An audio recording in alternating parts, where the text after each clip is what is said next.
Hey, after my last little video showing you a basic patrol that ended with a nasty little IED explosion when I stopped paying attention and talked too much, I figured I'd do a second one, but just change the train and how we're going about slightly just to give it some novelty.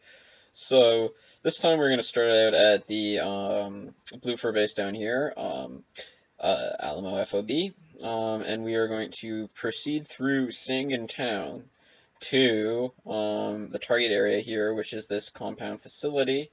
So we're basically going to be traversing due north through a predominantly urban area, which means that if we get engaged, it's likely to be relatively close quarters combat, although, it's always possible, for example, to get drawn into the patties and so on, but obviously we're going to try and avoid that.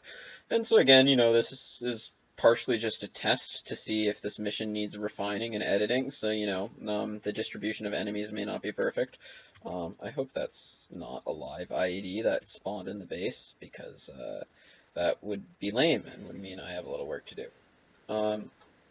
So as always, before we head out, the two things we'll need are the toolkit. This time I was trying to remember to actually fucking use it. And it's just good to take just a assortment of medical stuff. I'm not really keeping track of how much of each and everything I'm taking too carefully. Just because, yeah, it's not that serious. And this time I figured we'd take a vehicle, so I'm going to be the driver. I'm going to have my squad mount up. I have them hold fire by default just because, if nothing else, the shooting's really loud. I like to know what's going on. So, praying to God that that's not a live IED spawning inside the base. I think I need to open the gate here. Yeah, so, hold on. Gotta open the gate before you drive out. I'm also going to try and drive slightly better in this video in the hopes that, I'll come off as a little more competent. Not that that's particularly likely. So as you can see, we're leaving the protected zone, entering an urban area. And so, really,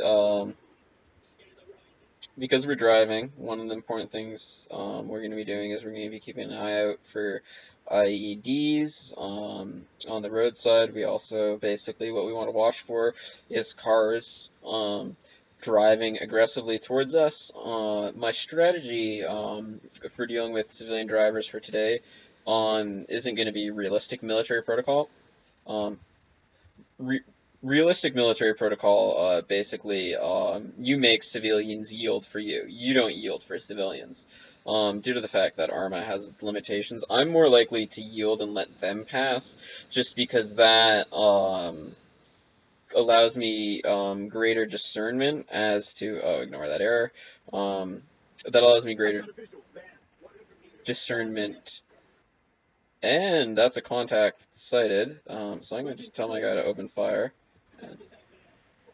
And as you can see, he's opening up on that guy over there. I don't really remember what I was saying before that, but it's probably less relevant. Oh yeah, civilian cars. It's just much easier to avoid suicide bombers in general if you move off the road, because then if you move out of their detonation range, either they won't detonate or then they'll try and ram into you, which means then you really know it's a suicide bomber. But the warning shot tactic is valid. You just need enough distance to actually basically, well, give them time to actually get out at the warning shots, because otherwise you have no fucking idea if they're really an insurgent or not. Anyhow, I should probably focus on the present moment, because it's clear that there are some hostiles probably in the buildings here. So probably what I need to do here is dismount my vehicle, but I'm going to leave my gunner up in the vehicle. So I'm going to get everyone else with me.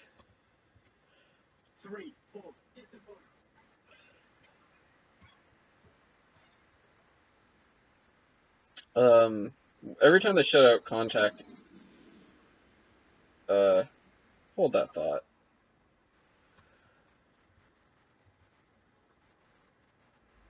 So, quite possibly, we've got more of them kind of. Oh, so they're shooting. Oh, yeah, shit. See, those guys came up substantially behind us, which kind of. Well, that's one reason why it's useful to leave someone in the turret like that. It looks like um, it's hard to tell who's strictly civilian and who's not, but definitely some civilians went down there. Um,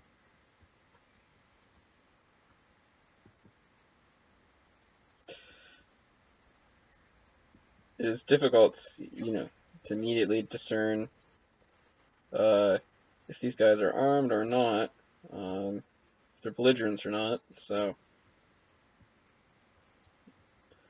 um,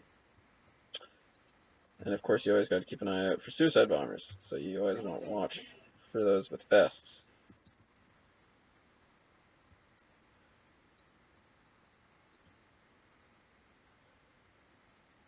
So it's pretty clear that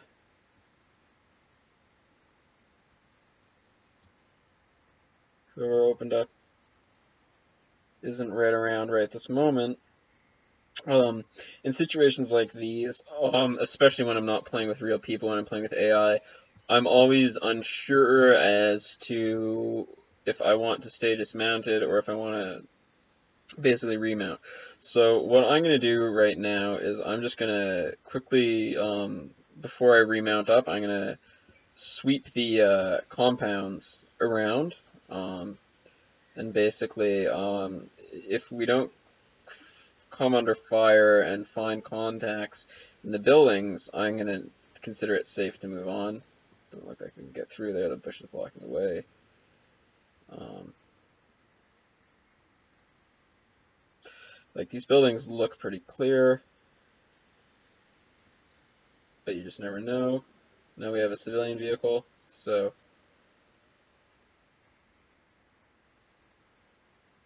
I'll make sure that that passes without any sort of explosion.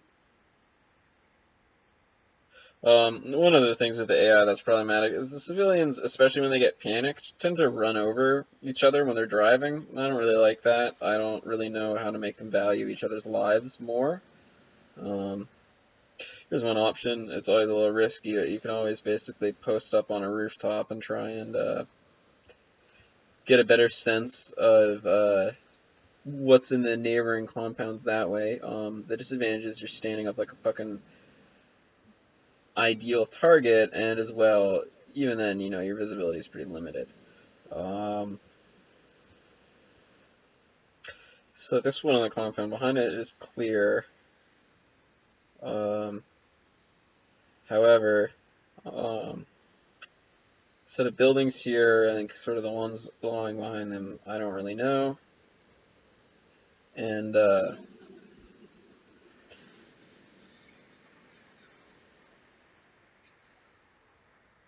so I can't tell if we just lost that guy to friendly fire or op 4, but it looks like someone tried to come around this corner.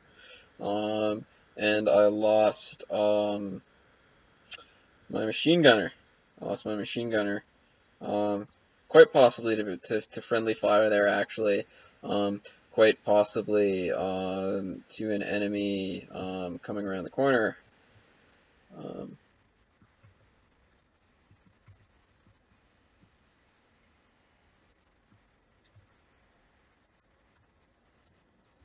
Either way, it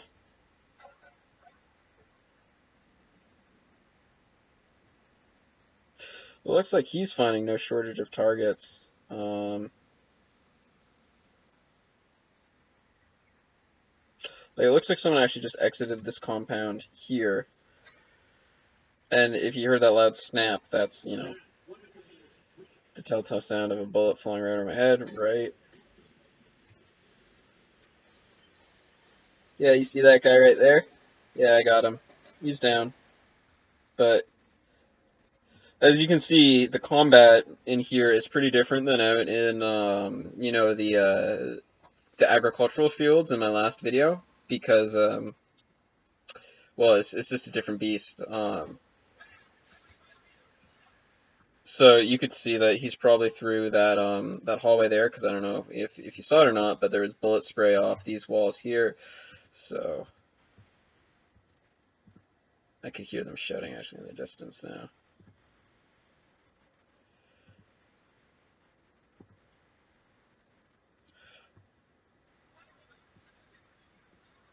And now there's another one to the right, so he's probably right behind this fucking car if that guy didn't take him down.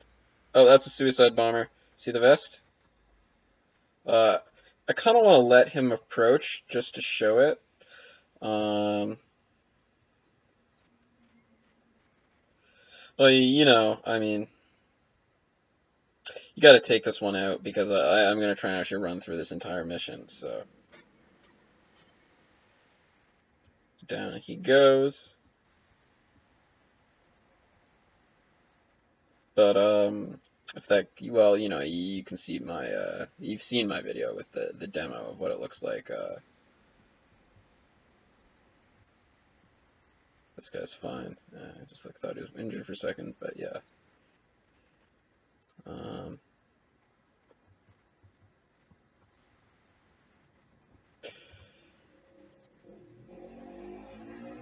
so it looks like a civilian there.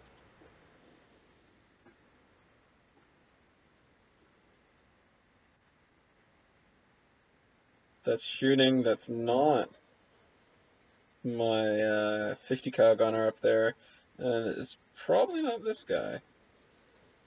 It looks like my 50 cal is responding. Actually, that's probably back towards the right, because as you remember, we got, or sorry, left, back towards the west here, because as you remember, we got opened up from this direction, but we didn't actually pursue, or engaged us. I actually didn't secure this area here, and well, fuckers move around. So, and as always, I mean, a civilian from 25 meters out, you can miss the AK in the hand. That's, the telltale, sign that they're, not actually that civil, a civilian. Um,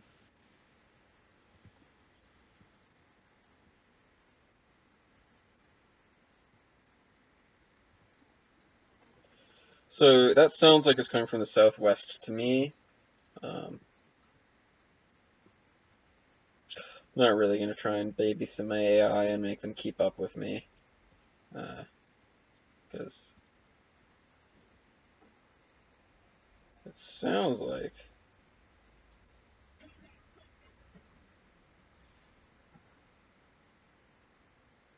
it's possible that what they're doing is they're engaging with patrol forces outside the FOB, so that's drawing them out kind of more towards this general area. Like, yeah. Like, yeah, that's an explosion right there. There's definitely gunfire over to this side. Something just blew up there. Yeah, that looks like Blue Force soldiers actually just triggered an IED or a suicide bomber got them or a car bomber, because well, you can see the debris, you can see the dead Blue Force.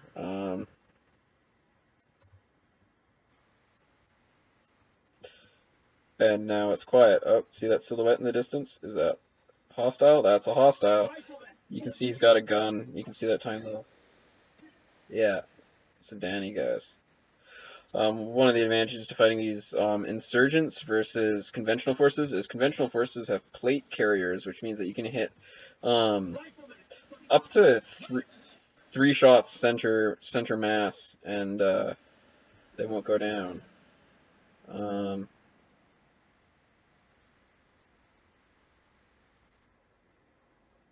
yeah, that's blue for. Um, there's a goat. Check out the goat. Look at the goat. It's a fucking goat.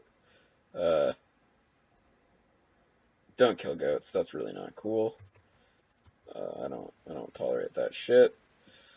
Um, Let's continue to sweep the area. I'm going to fall back to the vehicle soon, and then we're going to pull out in the vehicle.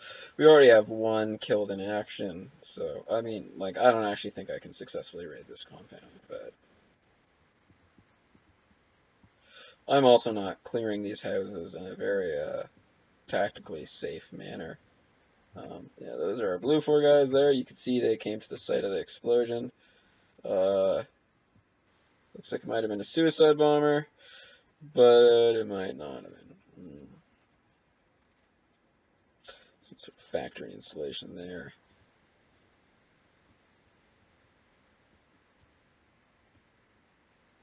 I can't see any op for the open area, unless that's one all the way out there. Oh shit. Oh shit, yeah.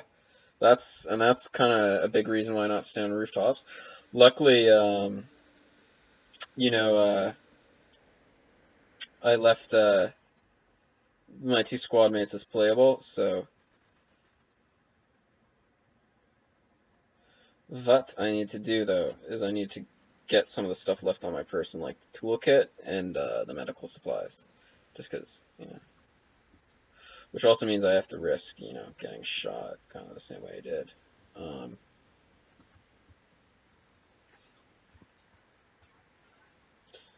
Oh, look at that ID. You see that right in the air there? Whoa! Unfortunately, I took command of the guy. Oh god, look at that. That's fucking gnarly, eh? I should get down. Unfortunately, I took charge of the uh, the fucking guy who's not in charge of the squad, so I can't do certain things, which is annoying, but whatever. That's fucking life. Uh,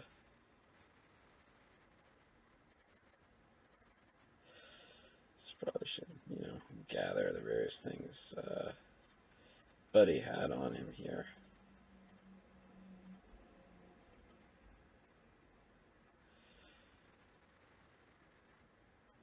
I'm gonna swap out the medkit for a toolkit actually, because I can keep the. Well, oh yeah, because I forgot these medkits don't do shit. Because of the medical mod that's running. Oops. So, luckily I didn't get shot getting my shit. Oh, here's one of the things I was talking about before. There aren't enough of these, but these are really realistic. This is what the, and this one's not actually put so it can be very useful, but these are what the Taliban really used to try and engage soldiers without exposing themselves, is putting holes like that in walls. So the fire definitely came from this direction. So, oh, but you know that guy might not be there. One of the things I should mention about the script that does the population spawning is it's either designed for strictly single player or multiplayer, in the sense that if there's not another player on the map near enough to enemy AI, the enemy AI despawn to save performance. So if you're just playing single player like this and you get killed by an AI, because then, you know, you're no longer a present player, the AI despawns because there's no present player around it. So then if you boot into one of your friendly AIs nearby, you know, the exact same AI, it has to get respawned again. So it might not be there. So for example, you know, all the guys that were kind of around. So that's not an issue when you're playing online or when you're, you know, playing serious single player, because serious single player, if you die, you're dead. And if you don't like that, you can just, you know, run a local LAN match and get, you know, multiplayer respawning in single player. But it basically means if you're doing demo missions where you kind of pick up where your, you know, remaining squad mates are, it's not entirely immersive, but whatever. We'll double time it back to the Humvee and keep moving. See how far I can get in this video before either I run out of memory or someone knocks on my door and I got